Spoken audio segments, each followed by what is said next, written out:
महाराष्ट्राचे पहिले मुख्यमंत्री तसेच भारताचे उपपंतप्रधान तसेच भारताचे अर्थमंत्री, देशाचे गृहमंत्री व या देशाचे पहिले विरोधी पक्षनेते राहिलेले श्री यशवंतराव चव्हाण साहेब यांच्या कृष्णा व कोयना नदीच्या संगमावर प्रीतिसंगम येथे जे त्यांचे स्मृतीस्थळ आहे त्या ठिकाणी आम्ही आज इथं आलेलो आहोत। अतिशय प्रेरणादायक असं वातावरण या स्मृतीस्थळावर असून ज्या यशवंतराव चव्हाण साहेबांनी या महाराष्ट्राच्या विकासाची गंगा या महाराष्ट्रात वाहून दाखवली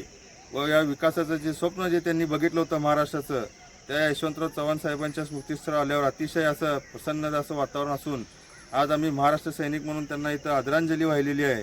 व येणाऱ्या पुढील काळात आम्हाला महाराष्ट्र धर्मासाठी काम करण्यासाठी या महाराष्ट्राचं हे राजसाहेबांचं जे स्वप्न आहे की असा महाराष्ट्र कधीच नव्हता, हे सगळं महाराष्ट्रात जे बरबटले राजकारण जे आहे हे सगळं बदलण्यासाठी आम्हाला यशवंतराव चव्हाण साहेबांच्या स्मृतीस्थळी आम्हाला पुढं काम करण्याची ऊर्जा मिळो अशी एक प्रार्थना चव्हाण साहेबांच्या स्मृतीस्थळावर आम्ही आज केली आहे। जय हिंद, जय महाराष्ट्र। लाईक करा, कमेंट करा आणि हो सबस्क्राईब करायला विसरू नका।